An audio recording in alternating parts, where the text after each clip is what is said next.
unlock your success with Learn and Grow Better channel. Hello my dear students, I hope आप सभी ने channel को like, share and subscribe कर दिया होगा. अगर नहीं किया तो जल्दी से जाइए and don't forget to hit the bell icon so that you never miss any video. Are you ready to go? Let's get started. As you already know, हम कर रहे थे science class 10 chapter 1 chemical reactions and equations की short question answer discussion. So आपने अभी तक बहुत सारे क्वेश्चन जो हैं मेरे साथ वीडियोस के थ्रू समझे. अगर आपको कोई भी डाउट है तो आप कमेंट सेक्शन में मैसेज कर सकते हो.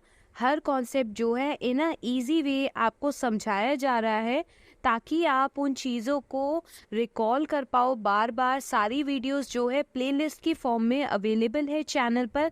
कॉन्सेप्ट को समझना है, याद नहीं करना. ये चीज़ आपको ध्यान रखनी है क्योंकि ह्यूमन माइंड जो है हर चीज़ को याद नहीं कर सकता.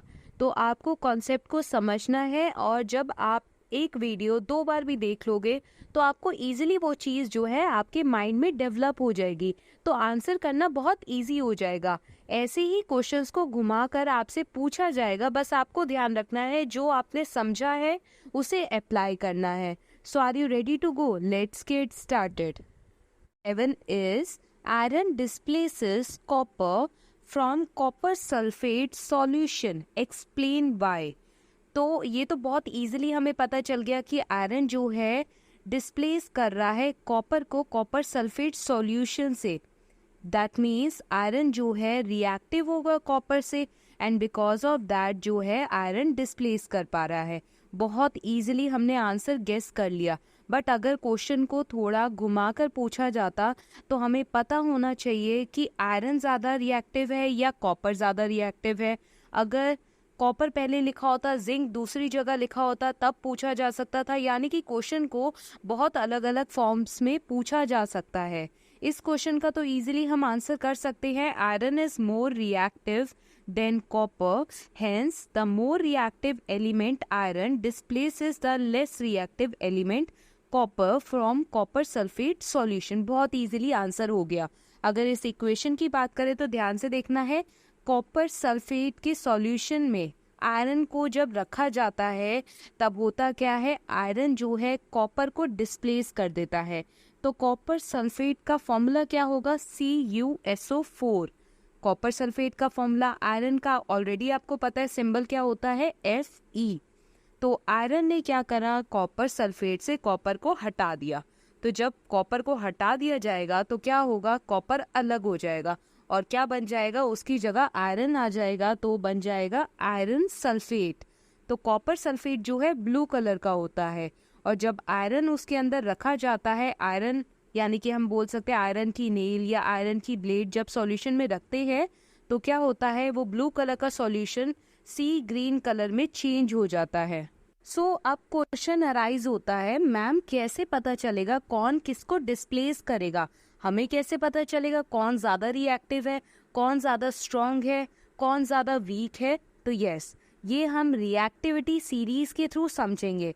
तो रिएक्टिविटी सीरीज ऑफ मेटल को आपको याद करना है. सबसे पहले अपना क्लास 9th में जाकर क्लास 9 के कॉन्सेप्ट से ज़रा वो जो आपका चैप्टर 3 था जिसमें 1 to 20 आपने सिम्बल्स याद करे थे, वो 1 से 20 आपने सारे एलिमेंट्स के नाम याद करे थे, वो अच्छे से ज़रा याद कर लो. उसके बाद रिएक्टिविटी सीरीज़ को याद कराना मेरा काम. तो are you ready to go? Let's get started. तो ये है रिएक्टिविटी सीरीज़ ऑफ मेटल. अब हमेशा ध्यान रखना है जो सबसे ऊपर है यानी कि वो मोस्ट रिएक्टिव मेटल है. जैसे जैसे हम नीचे आ रहे हैं तो रिएक्टिविटी सीरीज में वो रिएक्टिव मेटल जो है अपनी रिएक्टिविटी थोड़ा थोड़ा कम होता जा रहा है, लूज करता जा रहा है. तो सबसे नीचे वाला लीस्ट रिएक्टिव. अगर आपसे पूछ लिया जाए कि हाँ जिंक ज़्यादा रिएक्टिव है या आयरन ज़्यादा रिएक्टिव है, तो जिंक जो है आयरन से ऊपर है तो जिंक जो है वो ज़्यादा रिएक्टिव होगा, वो आयरन को ईजिली डिस्प्लेस कर देगा. तो देखा, रिएक्टिविटी सीरीज से बहुत ईजिली हम जान सकते हैं कौन किसको डिस्प्लेस करेगा, कौन स्ट्रांग है, कौन वीक है. अब देखो कैसे याद करेंगे. अगर मैं सॉन्ग की तरह बोलूँ तो कैसे याद करेंगे? कैटरीना ने कार मांगी, ऑल्टो, जेन, फेरारी, फिर भी हाई क्यों मिली, सिल्वर प्लेटेड ऑडी. तो इस सॉन्ग के थ्रू आपको रिएक्टिविटी सीरीज जो है याद हो जाएगी. तो सबसे पहला कैटरीना, कैटरीना का के और पहला सिंबल आ जाएगा आपका के, जो कि किसका होता है, पोटेशियम का होता है। तो कैटरीना ने का आपका Na सोडियम, ने कार यानी कि Ca कैल्शियम, मांगी यानी कि मैग्नीशियम, ऑल्टो यानी कि एल्यूमिनियम, जेन यानी कि जिंक, फरारी यानी कि Fe सिंबल होगा जिसको हम क्या बोलते हैं, आयरन बोलते हैं।